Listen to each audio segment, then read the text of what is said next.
Enfin, moi, si j'avais une recommandation à faire, en toute humilité, il devrait prendre une demi-heure à 1 heure par jour pour se connecter avec la nature. Et puis, de faire cet exercice, qui est le suivant, de se dire, je laisse mon imagination et mes réflexions, mes pensées vagabonder, et je ne cherche pas à les orienter, je les laisse aller. Après, on met en lien ces réflexions qu'on se fait quand nos pensées vagabondent avec la réalité de l'entrepreneuriat.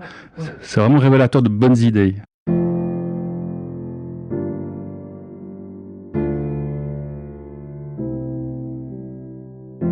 Quel leader serais-tu si tu t'autorisais à exprimer ce qui te tient vraiment à cœur?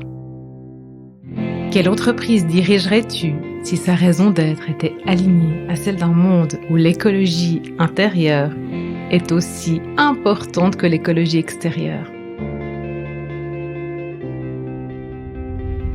Bienvenue dans Vivre son cœur business, le podcast qui t'aide à remettre du cœur, du sens et de la joie dans ta vie de leader.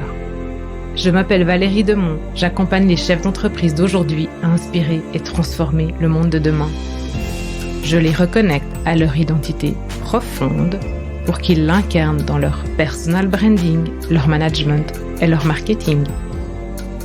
Dans ce podcast, tu trouveras des épisodes solo ou des interviews de leaders éclairés et inspirants en alignement parfait avec leur corps, leur cœur et leur esprit.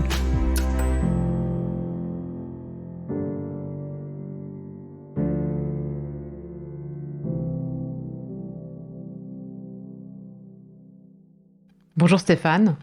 Bonjour Valérie. Merci beaucoup de me recevoir chez toi, sur ta terrasse. Et avant qu'on rentre dans le vif du sujet, je te laisse te présenter. Bien volontiers, Stéphane Krebs. J'exerce la profession de maître et d'expert paysagiste au sein de la société Krebs Paysagiste SA à Blenay. Je suis la 3e génération. L'entreprise a été créée par mon papa, enfin mon grand-papa, en 1937. Moi, je l'ai reprise de mon papa. Et mon fils est actuellement dans l'entreprise. Donc ça va faire 4 générations. Vous êtes beaucoup chez Krebs? On est maximum 25. Actuellement, on est une vingtaine. C'est limité, on était plus, mais voilà, ça nous permet de faire tous les travaux chez nos clients, toute la gamme des travaux qu'on fait dans un jardin, et puis de pas être esclave de son entreprise. Ça nous permet de choisir les travaux qu'on veut faire, de pouvoir les faire comme il faut, d'avoir encore un contact avec les clients, de faire vivre une entreprise familiale et pas trop grande. Puis aussi des fois savoir et pouvoir dire non. Ouais, c'est beau, c'est beau. Est-ce que ça t'arrive de dire non sur des projets? Ça m'arrive, c'est assez rare, mais ça m'arrive, ouais. Alors on fait des fois les choses différemment après avec le client. Pourquoi vous voulez pas? Voilà. C'est quoi? C'est ton instinct qui te dit non, ou bien c'est que tu sens que le projet il est mal embarqué? C'est le feeling, ouais.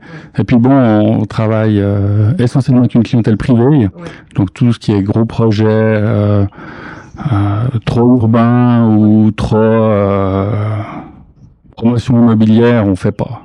Okay.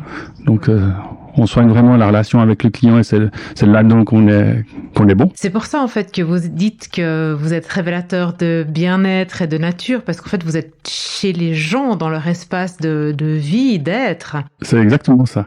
On a besoin vraiment de prendre du temps. C'est une démarche participative avec le client pour bien connaître ses attentes et ses besoins. Parce que des fois, le client vient, il nous dit j'aimerais une piscine. Et puis finalement, c'est peut-être pas une piscine qu'il veut, mais un spa, parce que en réfléchissant avec les avantages, les inconvénients des uns et des autres, c'est pas forcément ça. Donc c'est important de pas prendre les choses directement comme c'est, mais essayer de comprendre pourquoi. Et puis pour vraiment qu'à la fin, il dit c'est exactement ça que je voulais. Donc Stéphane, toi, t'es patron, t'es président du centre patronal, t'es beaucoup actif dans la formation professionnelle, donc dans différentes associations professionnelles aussi. T'étais président de Jardin Suisse Vaud. Je sais pas si t'es toujours, mais t'étais à Promove. T'es patron, donc ce que je disais tout à l'heure, t'as tes clients à gérer, à être présent pour eux, et ça te tient à cœur. Il y a ton entreprise, donc, puis la vie. Comment ça se passe au quotidien? Enfin, comment tu fais pour gérer ces casquettes, quoi? Effectivement, j'ai eu plusieurs engagements associatifs, dont la promotion économique Rivière-à-Lavaux, où j'ai eu beaucoup de plaisir. Et maintenant, au centre patronal, c'est vrai que ça fait une année, donc j'ai fait le tour du calendrier annuel du programme. Donc c'est vrai que c'est quelque chose de très très très intéressant, qui est très motivant par rapport à cette présidence, avec la stratégie, la représentation, et puis la présidence des différentes entités du centre patronal. Mais du coup, j'ai arrêté les autres activités associatives parce que c'est très prenant. Et puis, il faut pas oublier, comme tu disais, que j'ai une entreprise, j'ai des collaborateurs, des clients. Et puis, si on veut avoir un contact humain, il faut être présent. Ouais. Et du coup, voilà, donc je fais environ 25 à 30% pour le centre patronal, y compris le soir, etc. La journée, le plus souvent, je suis au sein de l'entreprise. J'ai aussi un projet d'innovation avec InnoSuisse en cours. Donc, voilà. Alors, comment je fais? Je fais mes 3500 heures par année, par passion et enthousiasme. Donc, tu fais du mieux que tu peux chaque jour, en fait. Ah, je prends le temps qu'il faut, quoi. Alors, des fois, les journées ont 10 heures, des fois, elles en ont 14, des fois 15, mais c'est comme ça, quoi. Et puis, c'est la passion, en fait, qui te permet d'avancer. Il n'y a que ça de vrai, la passion, l'enthousiasme, parce qu'autrement, on fait rien.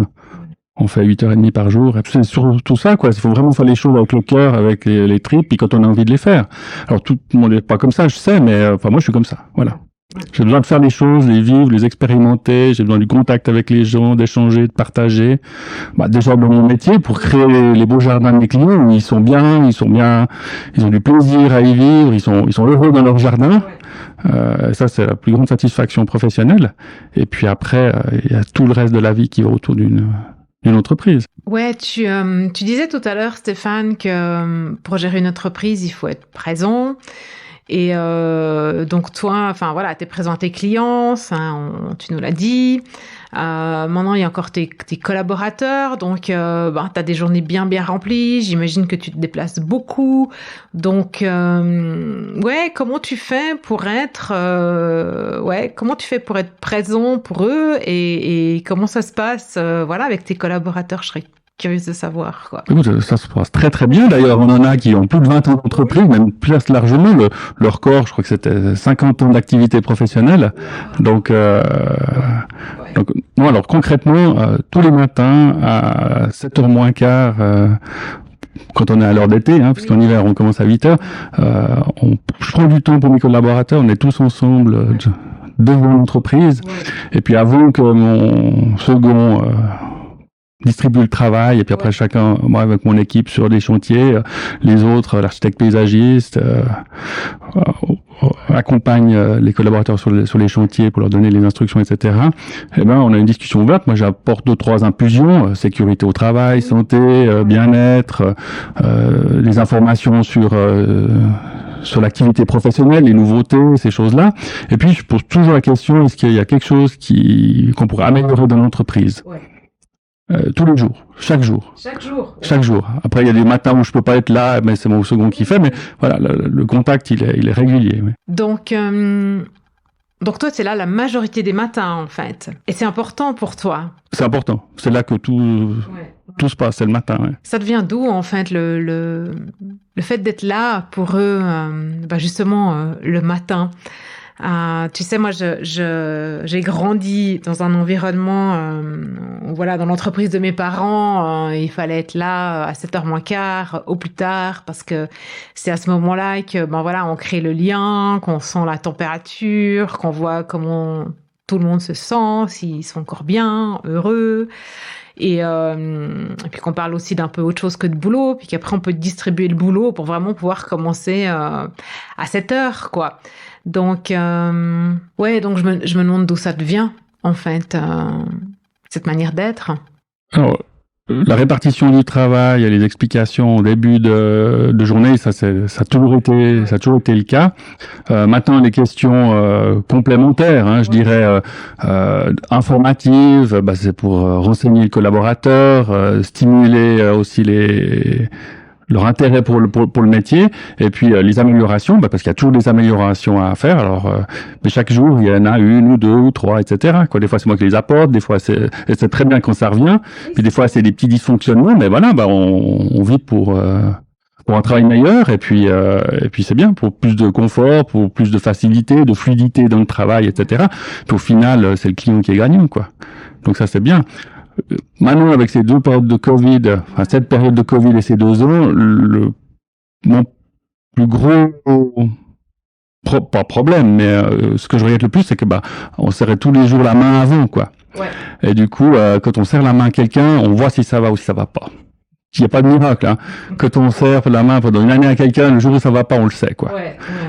Puis après, ça permet de discuter peut-être plus en cas de yeux, de regarder s'il y a des problèmes privés ou autres, hein, etc. Des fois, ils en parlent pas, puis c'est privé, c'est privé.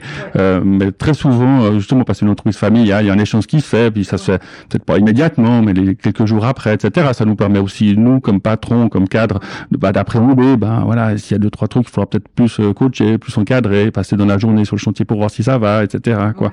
Répondre à plus de questions. On est tous comme ça, hein, on a tous. Exactement. Ouais. Est-ce que parmi toutes ces activités que tu as encore du temps pour toi, pour te ressourcer, pour t'inspirer, pour prendre du recul, ou bien t'en as pas besoin parce que tu es dans ton flow puis que tout est OK? Ouais. Ma vie va, elle me plaît. Ouais. Alors, hormis le travail qui me procure beaucoup de satisfaction, surtout au travers des collaborateurs qui sont contents, qui sont heureux, qui ont du plaisir à venir travailler, des clients qui profitent un maximum de leur jardin et qui leur apportent du bonheur, en fin de compte, ça contribue à leur plénitude. Je fais du sport, j'essaie d'en faire 1 heure par jour, alors c'est entre 2 fois, entre 2 fois, parce que des fois au printemps c'est chargé, entre 2 fois par semaine et 6 à 7 fois par semaine. Donc j'essaie de m'y astreindre. C'est des fois le matin, des fois le soir, le week-end, voilà. Donc ça dépend. Pas quand j'ai la possibilité de le faire. Puis autrement, j'aime bien voyager, j'aime bien avoir du temps pour moi, puis aussi pour m'inspirer, parce que faire un petit voyage en week-end, aller voir, dernièrement j'étais voir les champs de lavande en fleurs, c'était juste incroyable, quoi. J'avais jamais vu, tu me diras, moi, alors je connais la lavande, je l'ai vu et tout, mais un champ de lavande sur être seul au milieu de dizaines d'hectares de lavande, c'est impressionnant, avec le bruissement des abeilles, les cigales et tout, c'est juste féerique, quoi. Donc voilà, c'est des petits moments comme ça non, en week-end, ciblés pour ça, avant les grandes vacances où il y a plein de monde, etc. Donc je sens que tu as une connexion particulière avec les arbres, ou en tout cas que tu vois leur connexion entre eux. Et je me demande, bien sûr qu'il y a une conversation un peu scientifique entre les arbres, mais toi, c'est quoi en fait ta relation aux arbres? Alors ça commençait petit, on jouait dans les arbres ici autour, dans le parc en face, etc. Puis, comme gamin, t'appréhendes les choses, voilà. Et puis après, à l'école, donc t'es formaté, après tu fais tes études. Puis il y a pas de miracle. À un moment donné, tu mets plus les choses en lien. Tu dis, mais le truc, quand j'étais petit, là, je retrouve pas, puis ça, c'est pas juste. Et à un moment donné, hop, c'est un retour en arrière, et puis on se dit, comment, quoi? Puis après, les choses, elles viennent, elles se remettent en place. Et effectivement, il y a quelque chose de particulier, mais j'ai jamais cherché à le savoir, à comprendre, etc. Parce que ça nous dépasse, hein. C'est comme ça. Alors, et comment ils communiquent entre eux, les arbres? Typiquement, ce qui a été démontré, c'est que les arbres sécrètent par leur feuillage des composantes organiques, volatiles, et puis ils sont captés par d'autres arbres les mêmes, et puis telle odeur signifie telle chose. Puis après, il y a des choses électriques qui passent à l'intérieur du tronc, des racines, dans le sol, par l'hémicélium des champignons, qui sont récupérés par d'autres arbres. Et puis il y a des informations, il y a aussi des éléments, des molécules qui passent comme ça.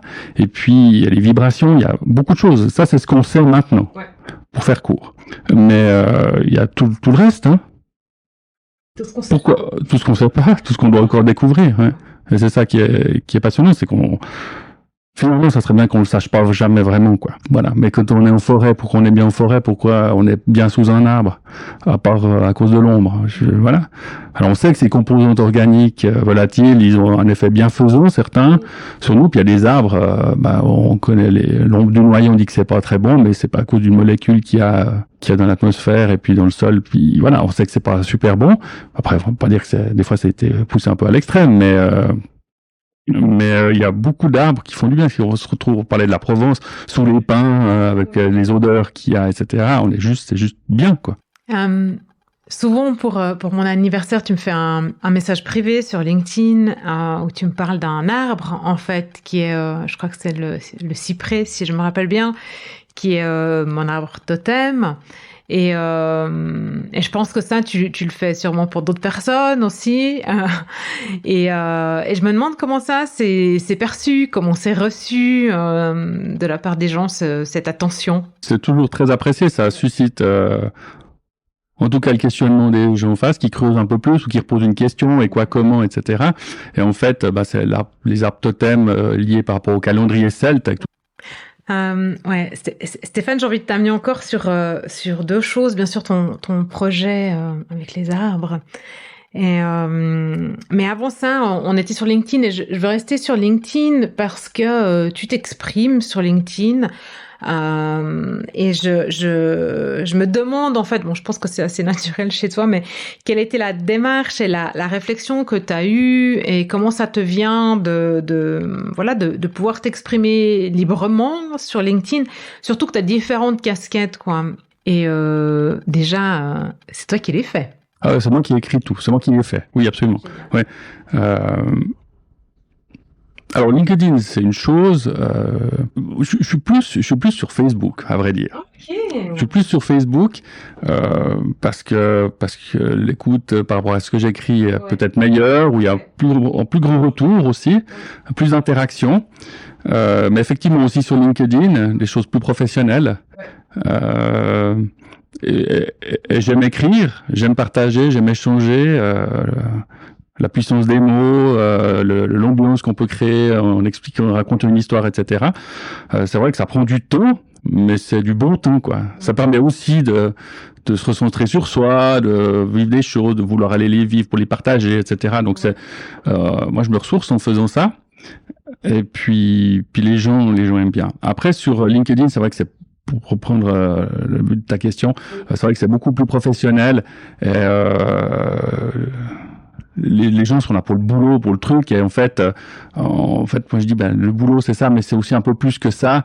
Et les gens ils cherchent vraiment sur LinkedIn vraiment le bon filon, la bonne combine, le truc, le conseil. C'est très orienté résultat et autres.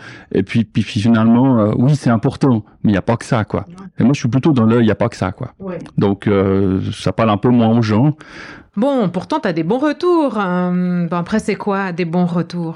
Bon, chaque fois que je vois tes publications, il y a des gens qui ont commenté, qui ont mis des j'aime. Donc, et puis, ouais, je trouve que tes publications elles apportent quelque chose, quoi. Enfin, il y a toujours des fleurs, tu choisis toujours tes emojis, c'est très positif, enthousiasmant. Puis, il y a vraiment quelque chose qui fait que, en fait, je peux pas te rater, quoi. Alors, si t'as apprécié LinkedIn, tu vas adorer Facebook. Alors, va regarder. Et du coup, ouais, pour toi, c'est ok en fait de mélanger, on va dire les différentes sensibilités, quoi, et de mélanger tes différentes activités justement dans des publications qui sont plus naturelles, je vais dire. Oui, non, je mélange volontiers les. Et donc t'as aucun souci à te dire je suis qu'une personne et puis j'ai le droit de dire ce que je pense et ce que je ressens, quoi.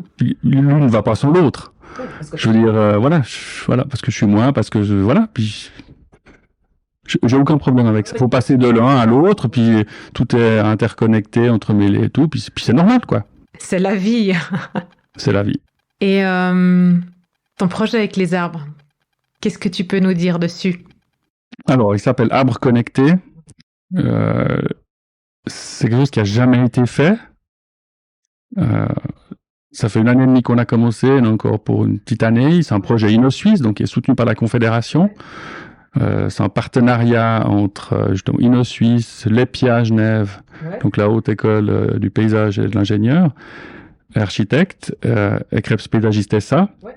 Et ça vise à monitorer la santé des arbres en direct, en permanence et à distance. L'intention est multiples. La première, c'est de pouvoir déterminer si un arbre bouge plus ou va tomber ou pas, ou s'il a un problème, ou un problème d'ordre physiologique. Est-ce qu'il a soif? Est-ce qu'il est en stress? Est-ce qu'il a été attaqué par des insectes, etc. Et puis, comme ça n'a jamais été fait, d'avoir un arbre en permanence sous observation, on l'a déjà fait, on a déjà eu des pré-prototypes, et on apprend des choses. On apprend des choses sur les arbres. Je peux pas en parler parce que c'est strictement confidentiel jusqu'à la publication scientifique des milieux académiques. Et puis moi, je m'éclate là-dedans. Ouais, tu m'étonnes. C'est incroyable. Alors, il y a tous les problèmes maintenant d'approvisionnement, de lenteur et tout, mais on va y arriver. Maintenant, on sait qu'on va réussir. Ouais. Après, il y a la granulométrie de où va pouvoir aller avec ce projet-là, et puis il y a tous les autres. Parce que quand on était dans ce projet, à chaque fois qu'on découvrait quelque chose, il faudrait qu'on regarde. Ouais, mais on est obligé de se recadrer parce qu'on a quand même des limites, et ça fera l'objet de l'étape 2 ou d'un travail de doctorat à côté pour quelqu'un d'autre, etc. Ouais. Donc, ça va être juste incroyable, quoi. Il fait chaud. Il n'a pas beaucoup plu. Ouais, l'hiver n'était pas vraiment un hiver, il me semble. Ouais, est-ce que toi, moi, je constate déjà un changement au niveau de mon jardin avec le climat.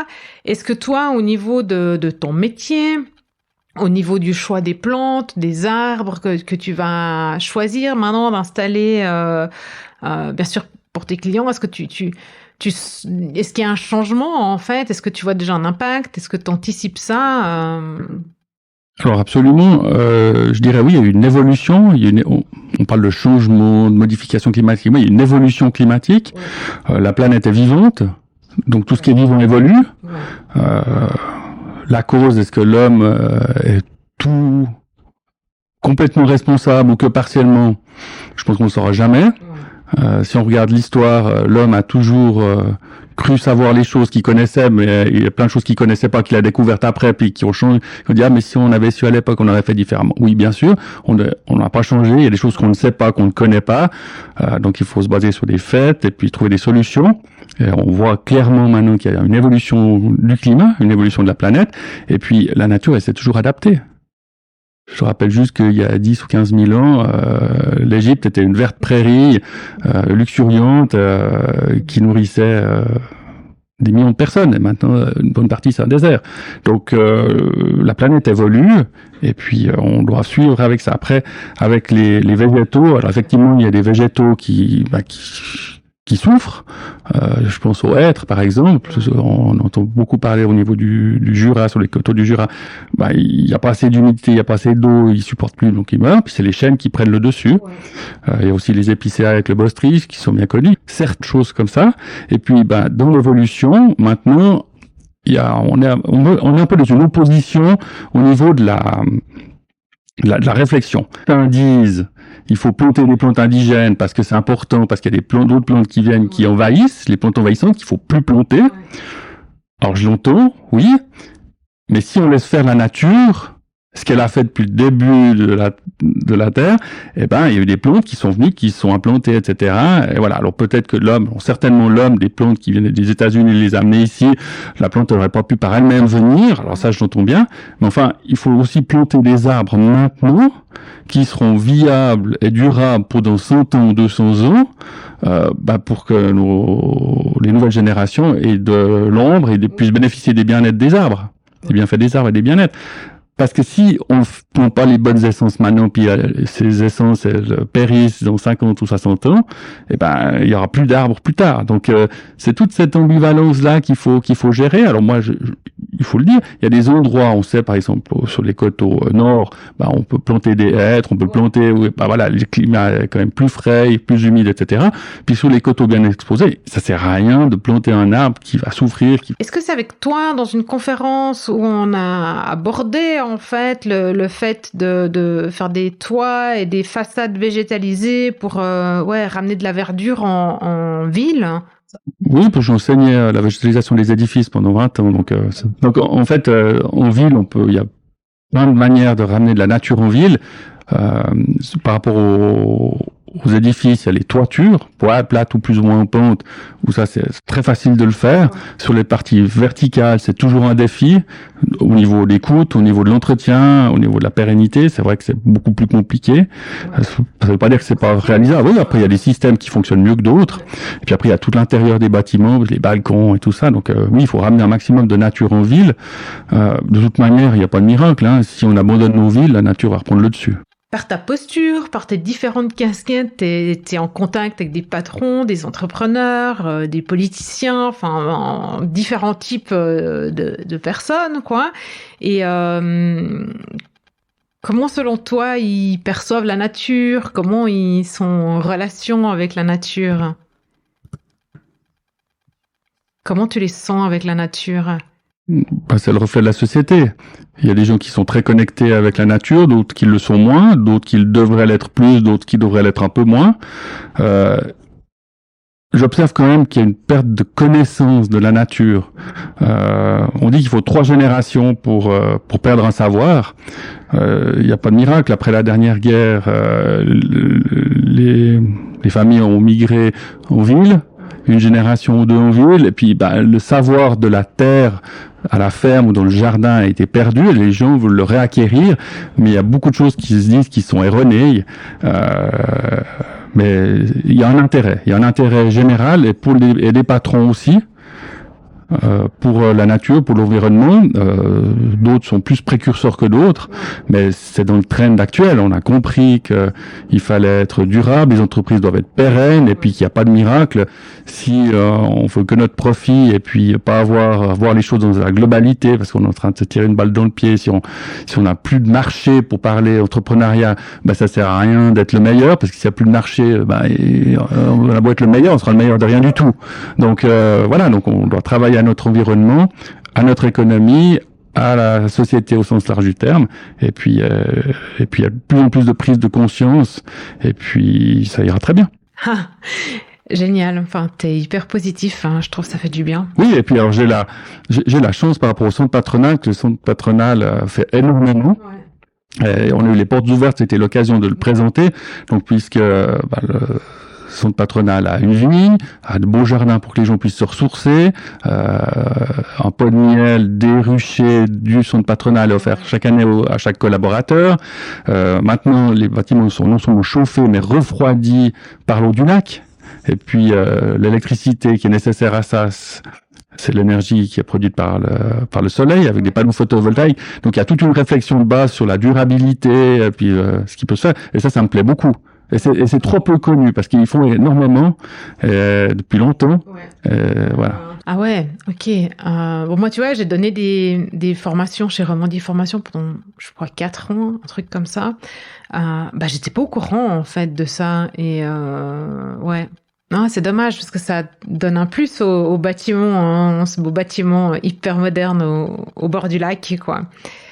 Ça devrait être communiqué, quoi. Ça inspirerait, en fait, d'autres entreprises à fonctionner ou intégrer ce fonctionnement, en fait, écologique et durable dont aujourd'hui on va plus pouvoir se passer, quoi. Ouais, c'est le but de ce qui a été fait maintenant, c'est de dire voilà, à la construction du bâtiment, donc en 2000, toutes les eaux étaient récupérées pour faire les eaux d'arrosage, et puis dans les WC, les eaux sanitaires. Il y a 20 ans. Bon, tu vois, c'est dommage, parce que ça, c'est pas marqué dans les toilettes des femmes, quoi. Et les oiseaux. Il y a un merle. Ouais, mais j'élargis aux entreprises et aux patrons. Ouais. Les patrons sont modestes, ils font beaucoup de choses. Oui. Et puis très souvent, ça se sait pas, et ça devrait se savoir. Et je leur ai dit encore à l'Assemblée des délégués, dites ce que vous faites de bien au profit de la collectivité, de l'environnement, de la durabilité, de la société. Dites-le. Avec vos mots, de manière, mais dites-le, parce que les gens ne le savent pas, et ça permettrait aussi d'humaniser un peu la discussion, et puis de ces clivages collaborateurs, enfin employés, patrons, etc. Ça n'a plus de lettres, c'est autre chose. Il faut travailler ensemble maintenant, de manière bienveillante les uns pour les autres, parce que tout est beaucoup plus compliqué maintenant. Et puis on doit travailler ensemble. Il faut pas perdre d'énergie à dire je suis le meilleur, l'autre il est moins bon, et puis celui-ci, puis celui-là. On doit niveler les choses, travailler ensemble. Il faut qu'on se fédère pour arrêter de perdre du temps, de l'énergie sur des projets qui sont vains, pour pouvoir mettre cette énergie dans des vrais projets d'avenir où tout sera nettement meilleur. C'est quoi un vrai projet d'avenir pour toi? Un vrai projet, pour moi, alors effectivement, par rapport à moi, si on arrive à aboutir ce projet d'arbres connectés, et puis de connecter les arbres en général, puis de pouvoir apprendre sur les arbres, ça sera un grand pas général, puisque ça se fait pas du tout dans le monde entier encore. Donc on va pouvoir vraiment beaucoup plus apprendre, beaucoup plus voir de choses, et puis comprendre certaines choses, etc. Alors ça c'est un vrai projet. Après on n'arrive pas. Puis la vie, elle est faite de petits et de grands projets, mais il faut des projets, parce qu'autrement la vie est un petit peu triste autrement. Mais si on arrive déjà à ce que les gens travaillent ensemble et puis arrêtent de perdre du temps et de l'énergie à se quereller, à machin. Pour rien, quoi. Pour finalement peu de résultats, quoi. Donc, il faut travailler, il faut fédérer, il faut qu'on travaille ensemble pour qu'on soit... Et on sera bien meilleur ensemble que chacun dans son coin. C'est beau. Est-ce que tu veux ajouter quelque chose d'autre? Tu poses la question par rapport au patron et la nature au sens large du terme. Enfin, moi, si j'avais une recommandation à faire, en toute humilité, il devrait prendre une demi-heure à 1 heure par jour pour se connecter avec la nature.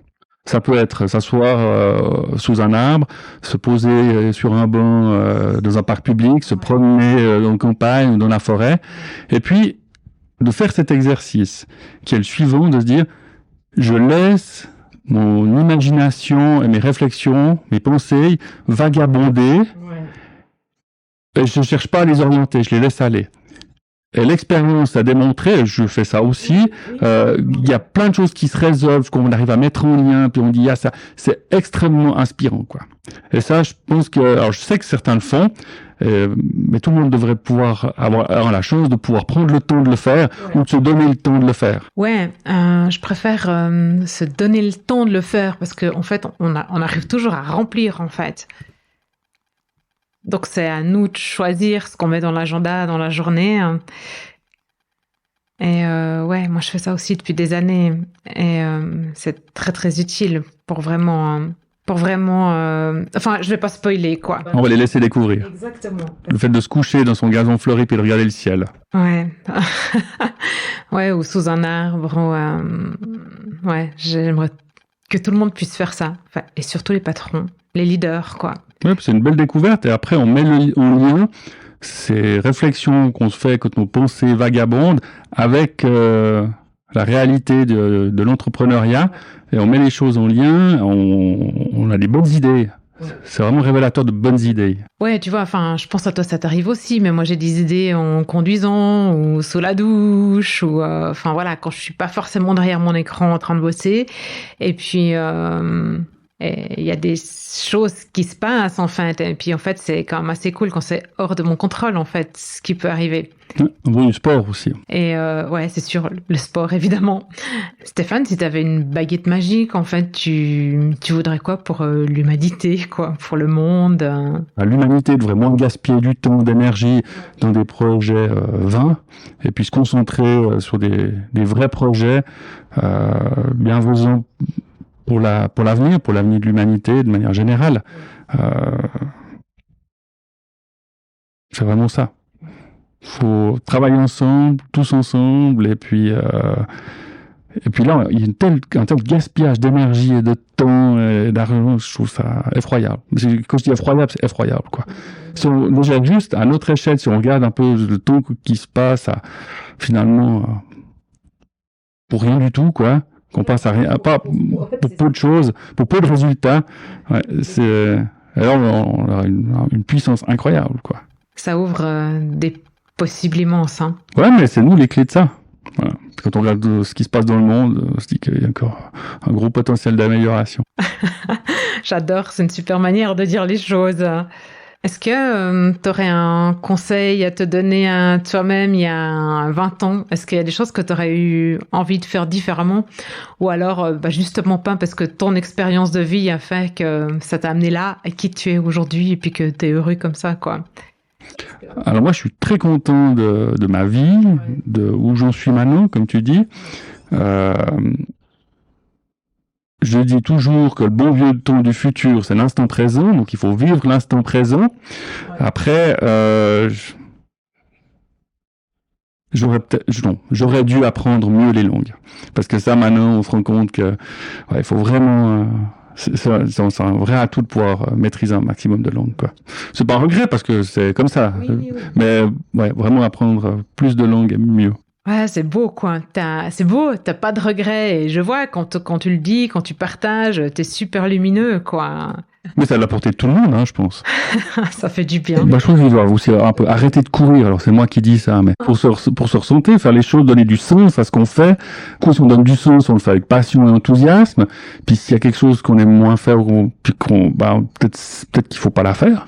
Ouais, je sais pas, t'es bien. Et si tu dis non quand tu dois le dire, et puis que t'es passionné, et c'était bien comme ça. Est-ce que tu cours vraiment, en fait? Non, j'ai de la chance. Chacun peut le faire. Il faut aussi être positif, avoir une attitude positive, et puis penser que il y a des énergies qui font que tout ce qui est positif peut se réaliser, et puis on y arrive. Mais il faut vraiment être positif, quoi. Ouais, Stéphane, c'est des superbes mots pour la fin. Merci beaucoup. Merci à toi, Valérie.